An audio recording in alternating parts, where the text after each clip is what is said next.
ബഹുമാനം നിറഞ്ഞ വേദിയിൽ സാന്നിധ്യം കൊണ്ട് ധന്യമാക്കിയ കേരള മുസ്ലിം ജമാഅത്തിൻ്റെ സുന്നി യുവജന സംഘത്തിൻ്റെ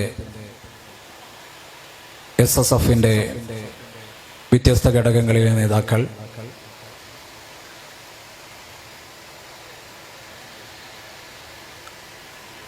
പ്രിയ സുഹൃത്തായ നമ്മുടെ അക്കാദമിയിലെ മുദരിസ് സത്താർ സക്കാഫി ഉസ്താദ്, ഉദ്ഘാടന വേദിയിലെ സാഹിത്യ പ്രഭാഷണം നിർവഹിച്ച അബ്ദുസലാം ബുഖാരി, എൻ്റെ മുമ്പിലിരിക്കുന്ന പ്രിയപ്പെട്ട പ്രതിഭകൾ,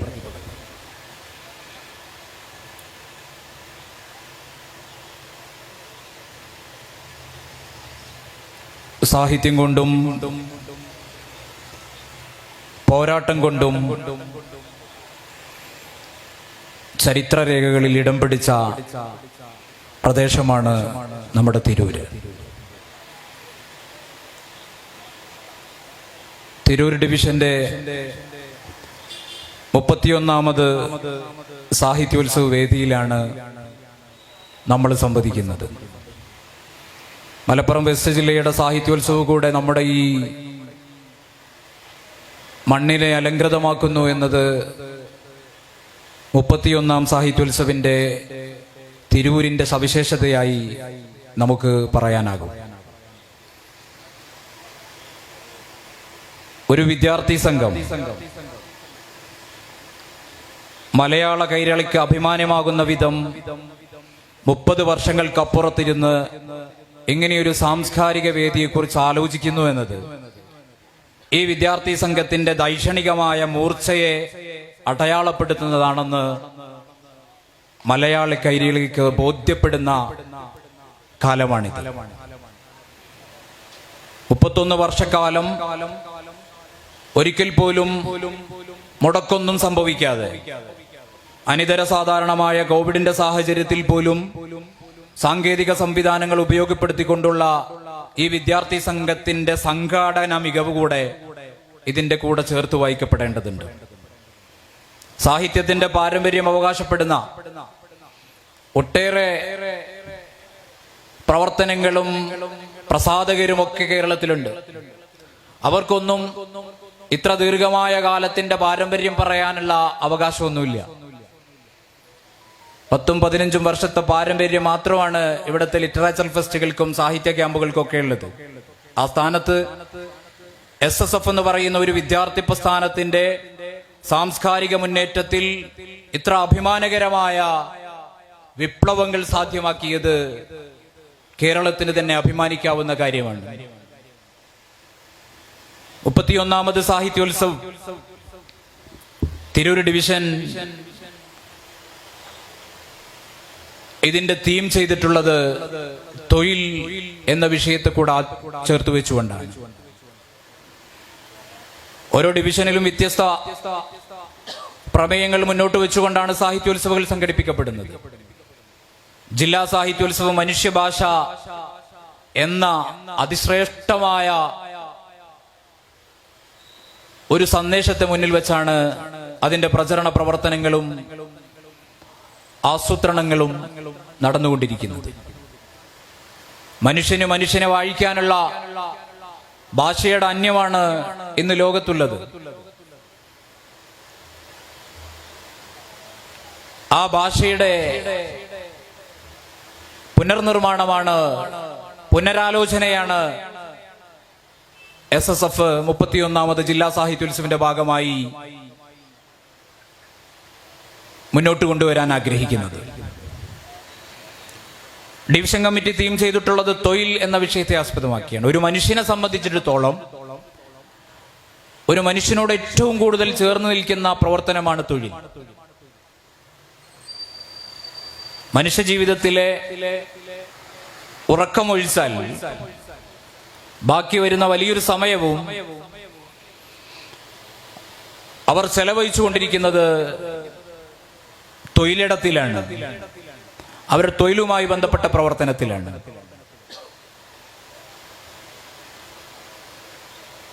തൊഴിലെന്ന് പറയുമ്പോൾ ഒരു വ്യക്തിയുടെ ഉപജീവന മാർഗം മാത്രമാണ് എന്ന് നമ്മൾ അതിനെ കാണരുത്. തൊഴിലെന്ന് പറയുന്നത് അതിന്റെ പൂർണ്ണത കൈവരുന്നത് അതിന്റെ മാനവിക മുഖം കൂടെ നമ്മൾ തിരിച്ചറിയുമ്പോഴാണ്.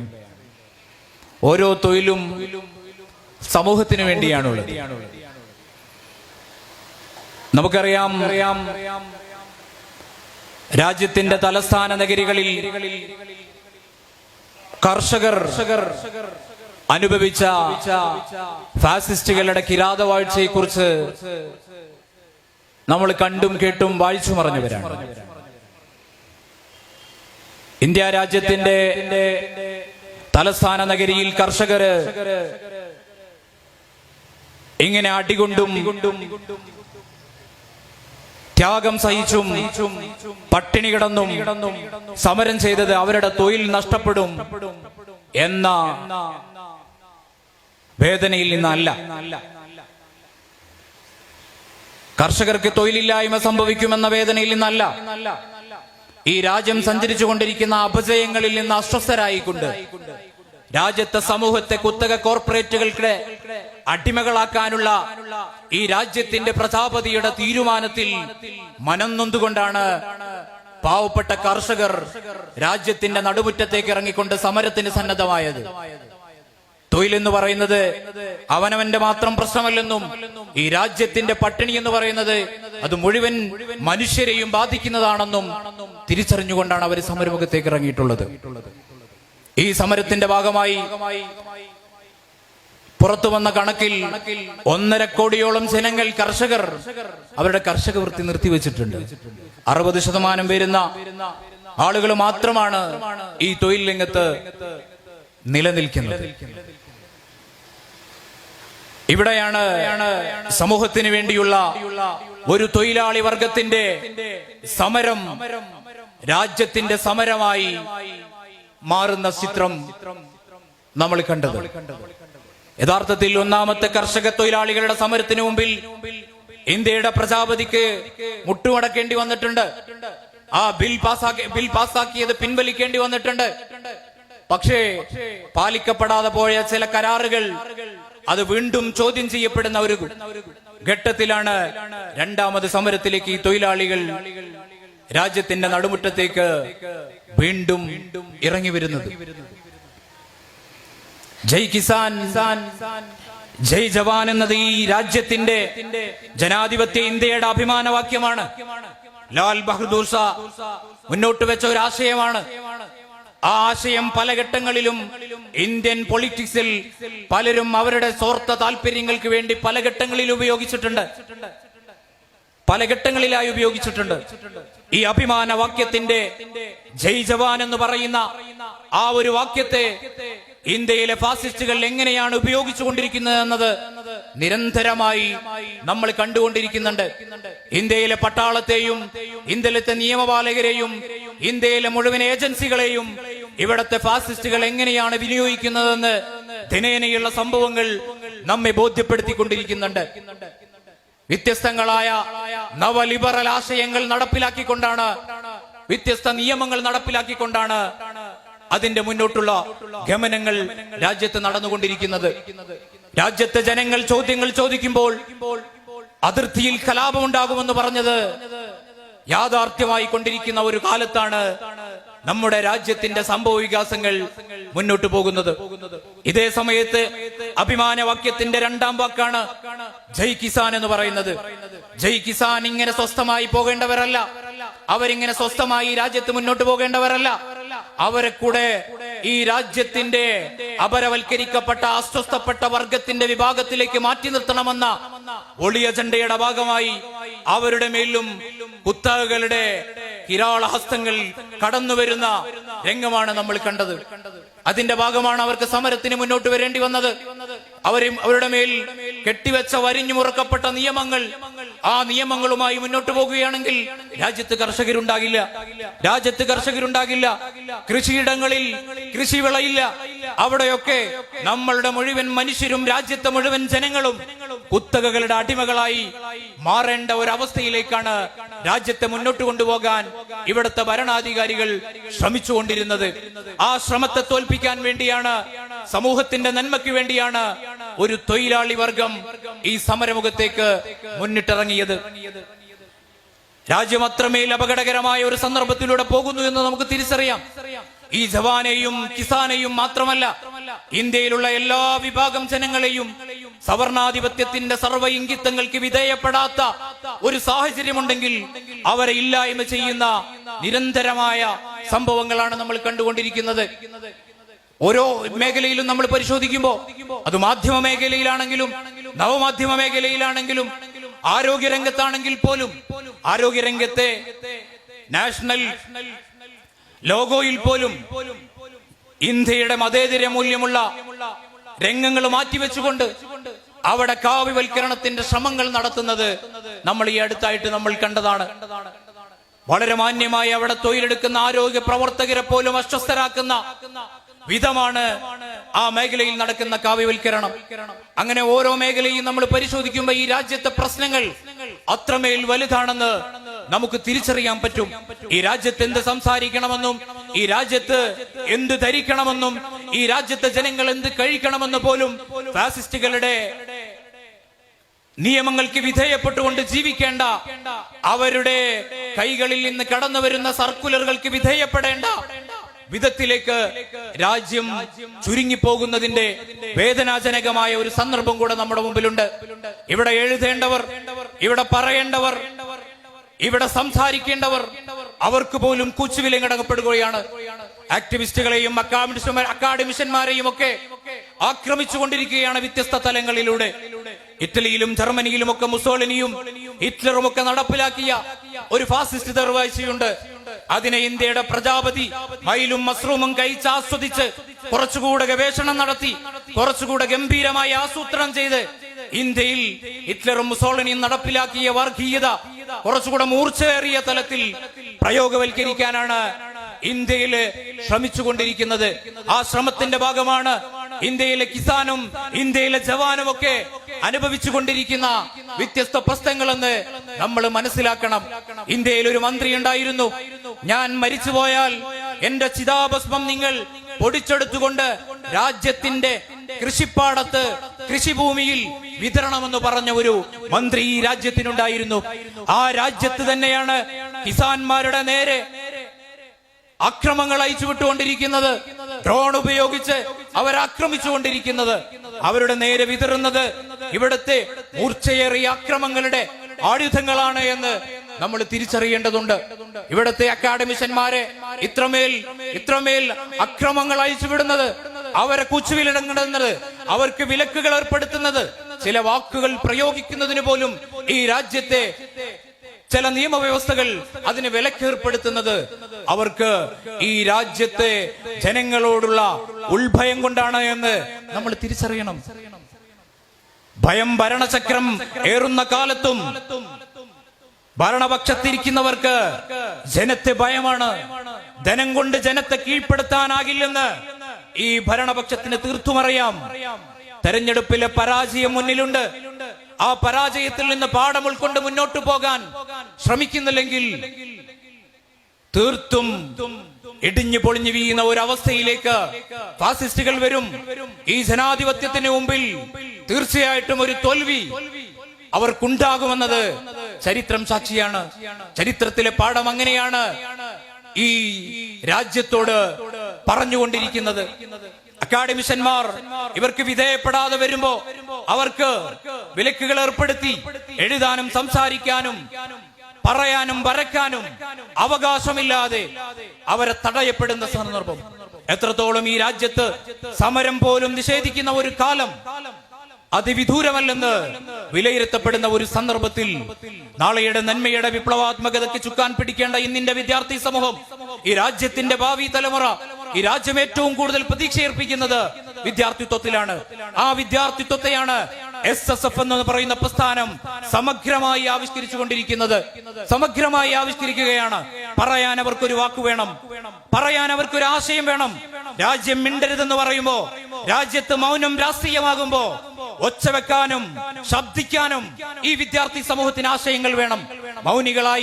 മൗനികളായി സംസാരമില്ലാത്തവരായി, എഴുതാനും വരയ്ക്കാനും ആശയമില്ലാത്തവരായി, അങ്ങനെയൊരു ദരിദ്രം പിടിച്ച വിഭാഗമായി ഇന്നിന്റെ വിദ്യാർത്ഥി സമൂഹം മാറിക്കൂടാ.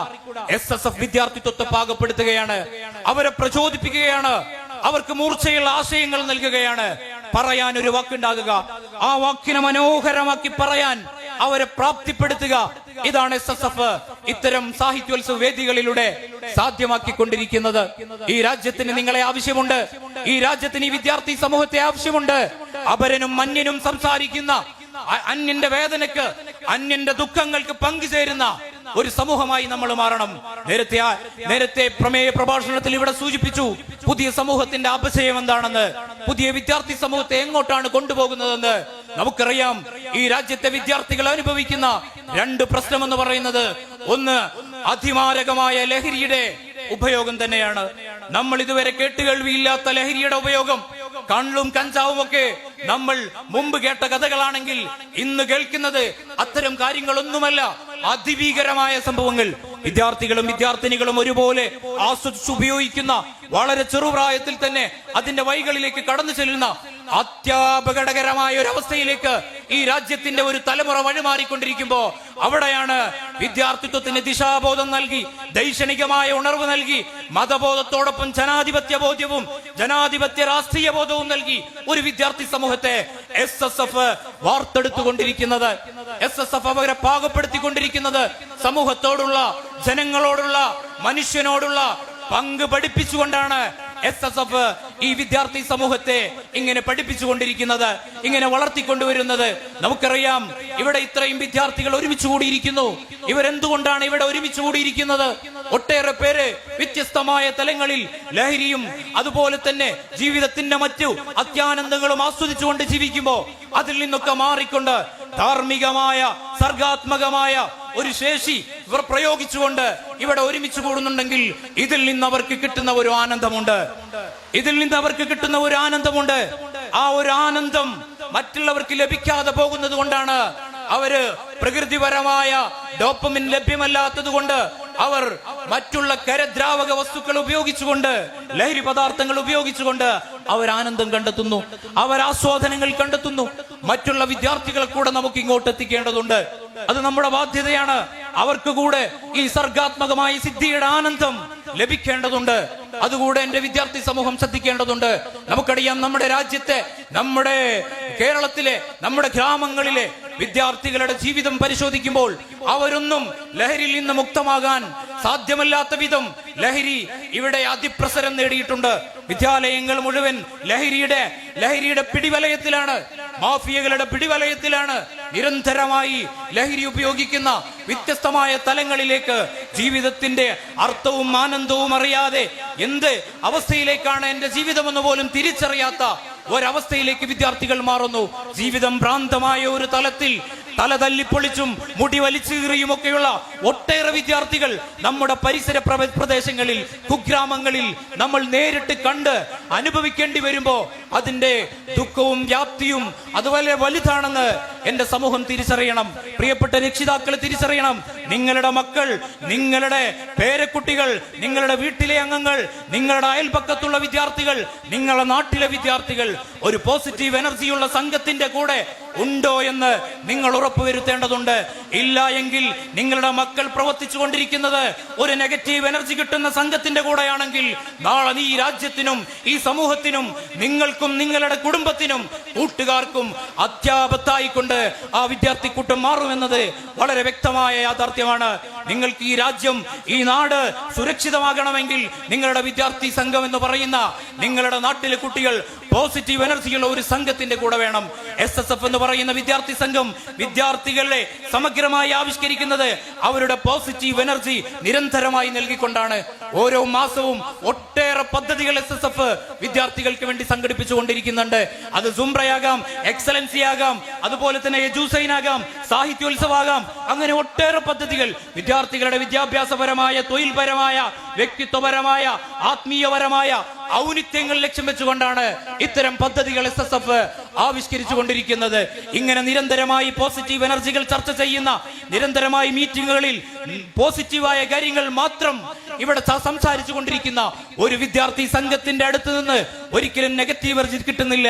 അവർക്ക് മറ്റൊരു ഡോപ്പമിന്റെ ആവശ്യമില്ല. നിരന്തരമായ ആനന്ദങ്ങൾ അവർക്ക് ലഭിച്ചുകൊണ്ടിരിക്കുന്നുണ്ട്. അവർ ആനന്ദങ്ങൾ ലഭിക്കുന്നത് പ്രകൃതിപരമായ ഡോപ്പമിനിൽ നിന്നാണ്. ഇന്നും നാളെയും ഒരുമിച്ച് കൂടുന്ന ഈ വിദ്യാർത്ഥികൾക്ക് ഇവിടെ ഒരുപാട് ആസ്വാദനവും ആനന്ദവും ലഭിക്കാനുണ്ട്. ഇവിടെ മത്സര ഫലങ്ങൾ പ്രഖ്യാപിക്കുമ്പോൾ ആ ഫലം പ്രഖ്യാപിക്കപ്പെടുന്ന വിദ്യാർത്ഥിയും ആ വിദ്യാർത്ഥിയെ പ്രതിനിധീകരിക്കുന്ന യൂണിറ്റും ആ ഡിവിഷനും സെക്ടറും ഒക്കെ വളരെ ആവേശത്തോടെ തക്ബീർ മുഴക്കുന്നത് അവർക്ക് ഇവിടെ നിന്ന് ലഭിക്കുന്ന ആനന്ദത്തിന്റെ പേരിലാണ്. ഇത്തരം ആനന്ദങ്ങൾ കൊടുത്തുകൊണ്ടാണ് ഈ കാലത്ത് നമ്മൾ അതിനെ പ്രതിരോധിക്കേണ്ടത്. ഇവിടെ ഒരുക്കിയ സംവിധാനങ്ങൾ, ഇവിടെ അതിനുവേണ്ടി സാധ്യമാകുന്ന സംഘാടന പ്രവർത്തനങ്ങൾ, അതെല്ലാം വളരെ ശ്രേഷ്ഠമായ പ്രവർത്തനം ആണ് എന്നതുകൂടെയാണ് ഞാൻ ഈ സന്ദർഭത്തിൽ ഇവിടെ ഓർമ്മപ്പെടുത്തുന്നത്. ഏറ്റവും വലിയ കാലം ആവശ്യപ്പെടുന്ന ആധ്യാത്മിക പ്രവർത്തനമാണ് ഈ സാഹിത്യോത്സവം എന്ന് പറയുന്നത്. ഈ സാഹിത്യ പ്രവർത്തനം എന്ന് പറയുന്നത് നമുക്കറിയാം, സാഹിത്യം എന്ന് പറയുന്നത് അന്യന്റെ വേദന തന്റേത് കൂടെയാകുന്നതിന്റെ പേരാണ്. അന്യന്റെ വേദന എന്റെ വേദനയായി മാറുന്ന ഒന്നിന്റെ പേരാണ് കല. വിശുദ്ധ ഇസ്ലാമിന്റെ അടിസ്ഥാനപരമായ തത്വവും അത് തന്നെയാണ്. അന്യന്റെ വേദന തന്റേതാകുന്ന പ്രവർത്തനമാണ്. അന്യന്റെ വേദനയിൽ പങ്കുചേർന്നുകൊണ്ട് കിട്ടുന്ന ആനന്ദത്തിന്റെ പേരാണ് വിശുദ്ധ ഇസ്ലാം. ഇസ്ലാം ലഹരിയാക്കാൻ പറയുന്നത് മനുഷ്യനെയാണ്. മനുഷ്യനെ ലഹരിയാകണം. മനുഷ്യന്റെ ദുഃഖങ്ങളിലും വേദനകളിലും യാതനകളിലും പ്രയാസങ്ങളിലും പ്രശ്നങ്ങളിലും പങ്കുചേർന്നുകൊണ്ട് അവന്റെ വേദനയ്ക്ക് ആശ്വാസമാകുന്നതിൽ ആനന്ദം കണ്ടെത്തുന്ന പ്രവർത്തനമാണ് വിശുദ്ധ ഇസ്ലാമിന്റെ പ്രവർത്തനം എന്ന് പറയുന്നത്. ഇസ്ലാമിക ചരിത്രം അങ്ങനെ തന്നെയാണ് നമ്മെ ബോധ്യപ്പെടുത്തുന്നത്. മനുഷ്യൻ, അവിടെ ജാതിയില്ല, നിറമില്ല, വർഗീയതയില്ല, വിഭാഗീയതയില്ല, ഒന്നുമില്ല. മനുഷ്യൻ എന്ന ഒന്നിലേക്ക് കേന്ദ്രീകരിച്ചുകൊണ്ടുള്ള പ്രവർത്തനമാണ് വിശുദ്ധ ഇസ്ലാം നടത്തിക്കൊണ്ടിരിക്കുന്നത്. ആധ്യാത്മിക ഗുരുവായ റൂമി പറയുന്നുണ്ട്, ഉള്ളിൽ മധുരമുള്ളവർക്കാണ് ഈ ലോകത്തെ പ്രണയിക്കാൻ കഴിയുക. എന്താണ് ഉള്ളിലെ മധുരം? ഉള്ളിലെ മധുരം എന്താണ്? ഉള്ളിലെ മധുരം എന്ന് പറഞ്ഞാൽ ഡയബറ്റിക് അല്ല. ആധ്യാത്മിക ഗുരു റൂമി പറഞ്ഞ ആ മധുരം അത് സ്നേഹമാണ്. വെറുപ്പിനെ എടുത്ത് പുറത്തേക്ക് ഇടുമ്പോഴാണ് ആ സ്നേഹം ഉള്ളിൽ, ആ മധുരം ഉള്ളിൽ രൂപപ്പെടുന്നത്. അങ്ങനെ ഉള്ളിൽ മധുരമുള്ള സ്നേഹം നിറച്ചവർക്ക് മാത്രമാണ് ഈ ലോകത്തെ പ്രണയിക്കാൻ കഴിയുക. അങ്ങനെ മധുരമുള്ളവർക്ക് മാത്രമേ സമൂഹത്തിന് വേണ്ടി സംസാരിക്കാൻ കഴിയൂ. അല്ലാത്തവർക്ക് മനുഷ്യനെ വിവേചനങ്ങളോടെ, വൈജാത്യങ്ങളോടെ കാണാനേ പറ്റൂ. സത്യഭാമ അടുത്ത കാലത്ത് പറഞ്ഞു, കറുപ്പിന് കല അഭിനയിക്കാൻ അവസരമില്ല. കലയിൽ നിറവ്യത്യാസം കണ്ടുകൊണ്ട് അതിനെ വേർതിരിവിലൂടെ കാണുന്നത് ഉള്ളിലൊട്ടും മധുരമില്ല എന്നതിന്റെ, വെറുപ്പിന്റെ രാഷ്ട്രീയം, വെറുപ്പിന്റെ പ്രത്യയശാസ്ത്രം ഉള്ളിൽ രൂഢമൂലമായതിന്റെ അടയാളമാണ് അപ്പുറത്തേക്ക് വന്നത്. കറുത്ത ജാതിക്കാർക്ക് കല അഭിനയിക്കാൻ അവസരമില്ല എന്ന് പറയുന്നത് ആ വെറുപ്പിൽ നിന്നാണ്. ബിലാൽ ഇബ്നു റബാഹ് തങ്ങളെ നമുക്കറിയാം. ഇസ്ലാം കൊടുക്കുന്ന സ്ഥാനത്തിന്റെ ഏറ്റവും പ്രകടമായ ഉദാഹരണമാണ് ബിലാൽ ഇബ്നു റബാഹ് റളിയല്ലാഹു അൻഹു. ലോക മുസ്ലിങ്ങൾ അത്യാനന്ദത്തോടുകൂടി കാണുന്ന കഅബാലയത്തിന്റെ മുകളിൽ കയറി ബാങ്ക് വിളിക്കാനുള്ള അവസരം കറുത്ത വർഗ്ഗക്കാരനായ ബിലാൽ ഇബ്നു റബാഹിന് റളിയല്ലാഹു അൻഹു മുത്തുനബി സല്ലല്ലാഹു അലൈഹി വസല്ലം നൽകിയിട്ടുണ്ടെങ്കിൽ, മനുഷ്യൻ എന്ന ഒന്നിൽ കേന്ദ്രീകൃതമായ പ്രവർത്തനത്തിന്റെ പ്രകടമായ അടയാളമാണത്. ലോക മുസ്ലിങ്ങൾ കറുത്ത വർഗ്ഗക്കാരനായ ബിലാൽ ഇബ്നു റബാഹ് തങ്ങളുടെ ബാങ്ക് അത്യാനന്ദത്തോടുകൂടി ആസ്വദിച്ചിട്ടുണ്ടെങ്കിൽ ആ ആസ്വാദനത്തിന്റെ പേര് തന്നെയാണ് കല. അവിടെ നിറത്തിന്റെ വ്യത്യാസമില്ല. അവിടെ മനുഷ്യനെ വിവേചനങ്ങളുടെ പേരിൽ മാറ്റി നിർത്തപ്പെടുന്നില്ല. ചേർത്ത് നിർത്തുന്ന ഒന്നിന്റെ പേരാണ്, ഒരു പ്രത്യയശാസ്ത്രമാണ് വിശുദ്ധ ഇസ്ലാം എന്ന് പറയുന്നത്. ജൂതനായ വ്യക്തിയുടെ മയ്യത്ത് കൊണ്ടുപോകുമ്പോ മുത്തുനബി സല്ലല്ലാഹു അലൈഹി വസല്ലം എഴുന്നേറ്റ് നിൽക്കുന്നുണ്ട്. എഴുന്നേറ്റ് നിന്നപ്പോ സ്വഹാബികൾ ചോദിക്കുന്ന ചോദ്യം ജൂതനല്ലേ എന്നാണ്. അവിടുത്തെ മറുപടി മനുഷ്യനല്ലേ എന്ന്. എത്ര കനമുള്ളതാണ്, എത്ര സൗന്ദര്യമുള്ളതാണ് മുത്തുനബി സല്ലല്ലാഹു അലൈഹി വസല്ലമയുടെ ആ തിരുവചനങ്ങളിൽ നിന്ന് പുറത്തേക്ക് വന്ന ആ വാക്കിന്റെ കനമൊന്ന് നിങ്ങൾ ആലോചിച്ച് നോക്കി. മനുഷ്യനല്ലേ. ഇതാണ് ഇസ്ലാം, ഇതാണ് സാഹിത്യം. നേരത്തെ ഇവിടെ സൂചിപ്പിച്ച ചില പുസ്തകങ്ങളെ പരാമർശിക്കുകയുണ്ടായി. അൾട്രാ ലിബറൽ മോഡേണിറ്റിയുടെ കാലത്തെ വിദ്യാർത്ഥി സമൂഹത്തിന്റെ അപജയങ്ങളെ കുറിച്ചാണ് സൂചിപ്പിച്ചത്. തന്റെ ജീവിതം തന്നിലേക്ക് മാത്രം ചുരുങ്ങുന്ന, തന്റെ ജീവിതത്തിൽ മറ്റാരുടെയും അധികാരം ഉണ്ടാകരുത്, ഒരു നിയമങ്ങളും നിബന്ധനകളും എന്റെ ജീവിത രേഖയുടെ മുകളിൽ ഉണ്ടാകരുത് എന്ന് വിദ്യാർത്ഥി സമൂഹത്തെ പറഞ്ഞു പറ്റിച്ചുകൊണ്ടിരിക്കുന്ന അൾട്രാ ലിബറൽ മോഡേണിറ്റിയുടെ കാലത്തെ തീർത്തും നമ്മൾ അജണ്ടയാക്കേണ്ടതുണ്ട്. അഡ്രസ് ചെയ്തുകൊണ്ട് തന്നെ നമ്മൾ മുന്നോട്ട് പോകണം. എന്റെ പ്രിയപ്പെട്ട രക്ഷിതാക്കൾ, പരിസര പ്രദേശങ്ങളിൽ ശബ്ദം ശ്രവിക്കുന്ന പ്രിയപ്പെട്ട ഉമ്മമാർ, നിങ്ങൾ പഠിച്ചു വെക്കേണ്ട ഒന്നാണ് അൾട്രാ ലിബറൽ മോഡേണിസം എന്ന് പറയുന്നത്. ഈ ലിബറൽ ചിന്താഗതിക്ക് ഓഫീസോ സംവിധാനമോ സംഘടനയുടെ പ്രസിഡന്റോ നോട്ടീസോ പോസ്റ്ററോ സർക്കുലറോ ഒന്നുമില്ലാത്ത ഒന്നിന്റെ പേരാണ് അൾട്രാ ലിബറൽ മോഡേണിറ്റി, ലിബറലിസം എന്ന് പറയുന്നത്. ഇതിങ്ങനെ പതിയെ പതിയെ ഓരോ മനുഷ്യനിലേക്ക് മരിച്ചു കയറിക്കൊണ്ടിരിക്കുന്ന ഒരു പ്രവർത്തനമാണ്. ഇന്നലെ വരെ നമ്മൾ അനുവദിക്കാത്ത ഒരു കാര്യം ഇന്ന് നമുക്ക് അറിയാതെ അനുവദിച്ചു കൊടുക്കേണ്ടി വരുന്നുണ്ടെങ്കിൽ ആ വാദത്തിന് വിധേയപ്പെട്ടുകൊണ്ടിരിക്കുന്നു എന്ന് വേണം നമ്മൾ മനസ്സിലാക്കാൻ. ആ വാദത്തിന് നമ്മൾ അംഗീകരിച്ചു കൊടുക്കുന്നു എന്ന് വേണം മനസ്സിലാക്കാൻ. നമുക്ക് നമ്മുടെ മക്കളോട്, നമ്മുടെ വിദ്യാർത്ഥികളോട്, നമ്മുടെ അനുയായികളോട് നോ പറയാൻ കഴിയാത്ത ഒരു കാലമുണ്ടെങ്കിൽ ആ നോ പറയാൻ കഴിയാത്ത അവസ്ഥയുടെ പേരുകൂടെയാണ് ഈ ലിബറൽ ആശയം എന്ന് പറയുന്നത്.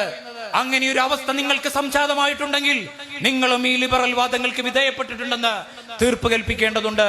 ഒരു തിരിച്ചുപോക്ക് നിങ്ങളുടെ വീട്ടിൽ, നിങ്ങളുടെ കുടുംബത്തിൽ, നിങ്ങളുടെ തൊഴിലിടത്തിൽ, നിങ്ങളുടെ ഇടപാടുകളിൽ, നേതൃത്വങ്ങളിൽ, അധ്യാപനത്തിൽ ആവശ്യമാണെന്ന് നിങ്ങൾ തിരിച്ചറിയണം. വിദ്യാർത്ഥി സമൂഹത്തിന് വലിയ താല്പര്യമുള്ള, വിദ്യാർത്ഥി സമൂഹത്തിന്റെ വലിയ സ്വീകാര്യത കിട്ടുന്ന ഒരാശയമാണ് ഈ അൾട്രാ ലിബറൽ മോഡേണിസം എന്ന് പറയുന്നത്. കാരണം സർവ്വസ്വാതന്ത്ര്യം ആരാലും ഞങ്ങൾ നിയന്ത്രിക്കപ്പെടാൻ പാടില്ല. മൈ ലൈഫ് മൈ ചോയ്സ്, എന്റെ ജീവിതം അതെന്റെ ഇഷ്ടമാണ്, എന്റെ ഇഷ്ടത്തിന് ജീവിക്കണം. എന്റെ ഇഷ്ടത്തിന് തടസ്സം എന്റെ രക്ഷിതാവാണെങ്കിൽ ആ രക്ഷിതാവിനെ ഞാൻ മാറ്റി നിർത്തും. എന്റെ ജീവിതത്തിന്റെ ഗമനങ്ങളുടെ സൗഖ്യത്തിന് എന്റെ അധ്യാപകൻ തടസ്സമാണെങ്കിൽ അധ്യാപകനെ ഞാൻ മാറ്റി നിർത്തും. അതല്ല, നാട്ടിലെ സാമൂഹികമായ ഇടപെടലുകൾ നടത്തുന്ന സാമൂഹിക നേതൃത്വമാണ് എന്റെ ജീവിതത്തിന് തടസ്സമെങ്കിൽ അവർക്കെതിരെയും സംസാരിക്കാൻ എനിക്കൊന്നും തടസ്സമല്ല. എന്നിട്ടായി വാദഗതികളുമായി മുന്നോട്ട് വരുന്നു. ആ വരുന്ന വിദ്യാർത്ഥി സമൂഹത്തിന് പിന്തുണ നൽകുന്ന ചില വിദ്യാർത്ഥി പ്രസ്ഥാനങ്ങൾ കേരളത്തിലുണ്ട് എന്നതാണ് ഏറ്റവും വലിയ അപജയം. ഏറ്റവും വലിയ അപജയം അതാണ്.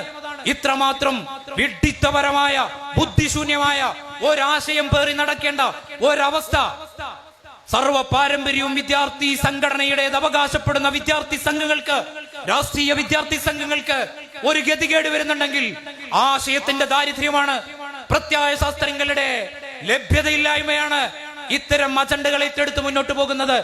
ഈ ലിബറലിസത്തിനും പ്രണയത്തിനും ലൈംഗികതക്കും ഒക്കെ നേരത്തെ പറഞ്ഞ പോലെ സൗഹൃദ കക്കൂസുകളൊക്കെ വലിയ വാർത്തയായി വരുന്ന ഒരു കാലം.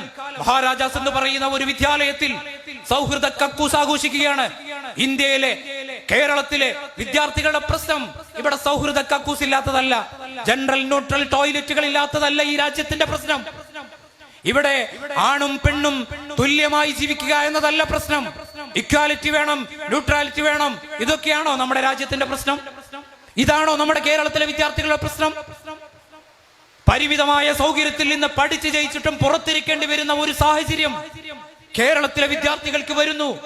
ആ സൗകര്യം അവർക്ക് ലഭിക്കണമെങ്കിൽ അവർ തെരുവിലിറങ്ങണം, അവർ സമരം ചെയ്യണം. മഴയും വെയിലും കൊണ്ട് ഈ നടു റോട്ടിൽ അവർ സമരം ചെയ്താൽ മാത്രമേ അവർക്ക് പഠിക്കാനുള്ള അവസരങ്ങളെ കുറിച്ച് പോലും ആലോചിക്കുകയുള്ളൂ. എന്നിട്ടും മന്ത്രിമാർക്ക് ഇപ്പോഴും അത് ഒരു ശാശ്വതമായ, ഒരു സമഗ്രമായ പരിഹാരം കൽപ്പിക്കാനായിട്ടില്ല. ഇപ്പോഴും താത്കാലികമായ ബാച്ച് വർധനവുകളും സീറ്റ് വർധനവുകളുമായി ഇങ്ങനെ ചില തരികിട പരിപാടികളുമായി മുന്നോട്ട് പോയിക്കൊണ്ടിരിക്കുകയാണ്. വിദ്യാർത്ഥികൾക്ക് പഠിക്കാൻ സീറ്റ് വേണം. പാഠപുസ്തകങ്ങൾ സൗജന്യമായി നൽകിയതുകൊണ്ട് വിദ്യാർത്ഥികൾക്ക് ഭാവിയിൽ തുടർ പഠനത്തിന് അവസരമില്ലെങ്കിൽ നിങ്ങൾ ഈ സൗജന്യമായി നൽകുന്ന പുസ്തകങ്ങളൊക്കെ എന്തിനാണ് എന്നാണ് ചോദിക്കാനുള്ളത്. ഇത്രയധികം പഠിച്ച് പാസ്സായിട്ട് ഈ രാജ്യത്ത് അവർക്ക് ഉന്നത പഠനങ്ങൾക്ക് അവസരമില്ലെങ്കിൽ പിന്നെ എന്തിനാണ് ഈ പാഠപുസ്തകങ്ങൾ വിദ്യാർത്ഥികൾക്ക് നൽകുന്നത്? വിദ്യാർത്ഥികൾക്ക് പഠിക്കാൻ അവസരമുള്ളത് അവകാശമാണ് അവരുടെ.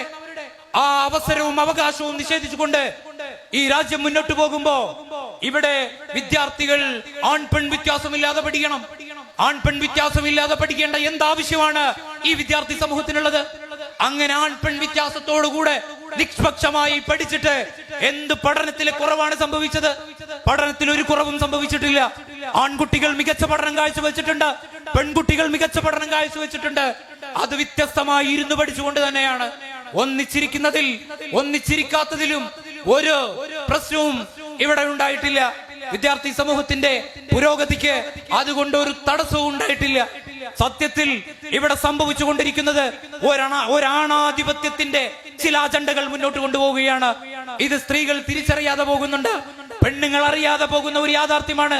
ഒന്നാം തരം പെൺകുട്ടികളെ രണ്ടാം തരം ആണാക്കി മാറ്റുന്ന വൃത്തികെട്ട ഒന്നിന്റെ പേരാണ് ഈ ഇക്വാലിറ്റിയും ന്യൂട്രാലിറ്റിയും അതൊക്കെ പറയുന്നത്. ഒന്നാം തരം പെൺകുട്ടികളെ എന്തേ ആൺകുട്ടികൾക്ക് ഒരു ചുരിദാറിടാൻ ഒരാശയം കൊണ്ടുവരാതെ പോയത്? ആൺകുട്ടികളെ വേഷം പെൺകുട്ടികളെ ധരിപ്പിക്കണം, അതാണ് ഇക്വാലിറ്റി. ആരാണ് ഈ ഇക്വാലിറ്റി കണ്ടെത്തിയത്? ലിബറലിസത്തിന്റെ വാദമാണ് ഈ വൈജാത്യങ്ങൾ ഇല്ലാണ്ടാക്കുക. ആണും പെണ്ണും എന്ന വൈജാത്യമില്ല, ആണും പെണ്ണും തുല്യമാണ് മനുഷ്യർ. അവിടെ ആണും പെണ്ണെന്ന വ്യത്യാസമില്ല. അധ്യാപകൻ വിദ്യാർത്ഥി എന്ന ഒരു അനുപാതമില്ല, അങ്ങനെ ഒരു അന്തരമില്ല. പൊളിറ്റിക്കൽ ലീഡർ ഇല്ല, അവിടെ അനുയായില്ല.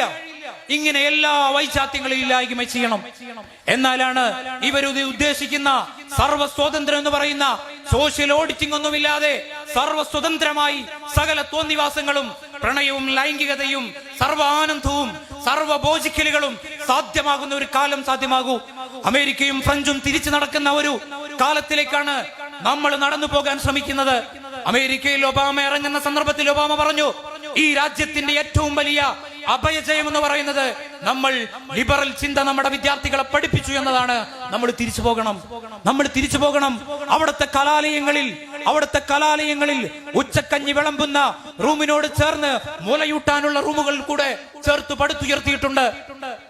10ാം ക്ലാസ്സിൽ പഠിക്കുന്ന വിദ്യാർത്ഥിക്ക് പോലും പിഞ്ചു കുഞ്ഞുങ്ങളുണ്ടെങ്കിൽ അതിനെ മുലയൂട്ടാനുള്ള ക്ലാസ് മുറികൾ ഒരുക്കാൻ ആ രാജ്യത്തിന്റെ ഗതി അങ്ങനെ മാറിയിട്ടുണ്ടെങ്കിൽ ആ ഒരു അവസ്ഥയിലേക്ക് ഫാദർലെസ് ആയ പിതാക്കളില്ലാത്ത മക്കളുടെ രാജ്യമായി ഈ രാജ്യം മാറുന്ന ഒരു അപകടാവസ്ഥയിലേക്ക് ഈ രാജ്യത്തെ കൊണ്ടുപോകാനാണ് ചിലർ ശ്രമിച്ചുകൊണ്ടിരിക്കുന്നത്.